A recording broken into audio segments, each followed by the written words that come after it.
how to deploy and manage surveys on your website. So a survey is like this. Um, you pose a question, what's most important, and then you give a number of options. Um, we can only use multiple choice questions like this for the survey, okay? But it's a good way of um, getting quick information. So for example, do you follow us on social media? Yes, no. Okay, so 54% of people do, and then the remaining 46% don't. So let me just show you where you're going to go to access the survey. So what you do is you delete anything that is after the ESES or your country code, and then you put in survey. So I'm going to go here to my main region. I click on create new content, and it's better to start in this survey section. And then instead of selecting promotional content, what I do is I go down here and I choose the survey option. So I click on next.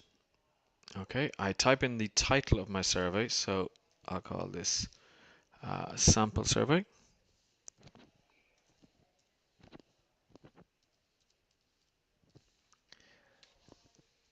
I would type in the description. Okay, I select obviously ES content. Okay, it's in the survey, the region definition of the survey, that's perfect. And I click check in. And then I click finish.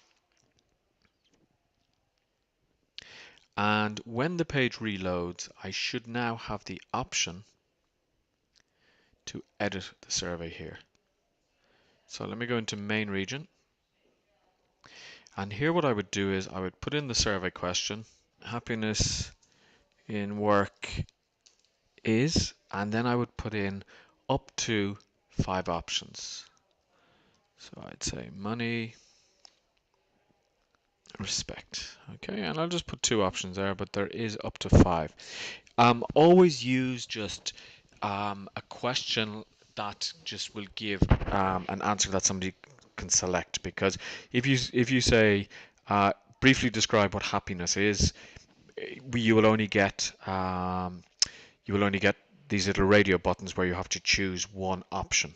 Okay, so they can't actually reply with a big text option. So let me just go save and close, and then we should see our survey here. This is our survey here. So let me just leave that section open there. Now what I want to do is I want to deploy that survey. And where I'm going to deploy it is actually on the home page.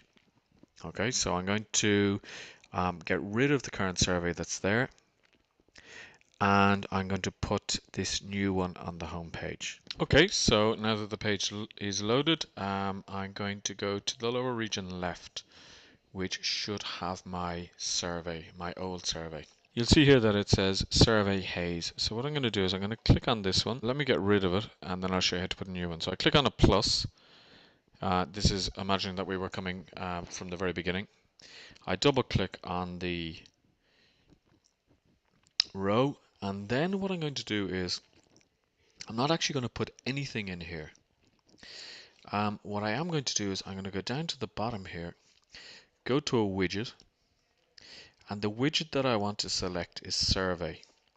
Now I have to try and remember the survey that I created, because you'll see that there's a number of them here, and it should be this one, sample survey. Okay, so this is why it's really important to name your surveys correctly.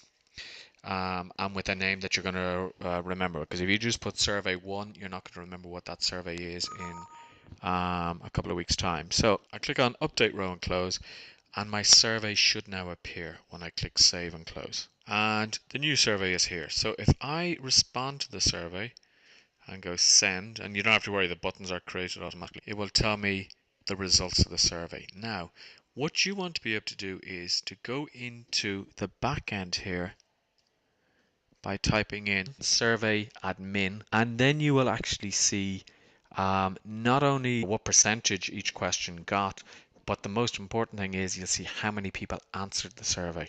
100% of people say that money is the most important, but what we really want to know is out of how many people actually answered the survey. So that's where you go for the survey admin, and that is why the survey admin is so important, because obviously um, the visitors to the results page will only see the winning question, but they won't see how many people actually voted.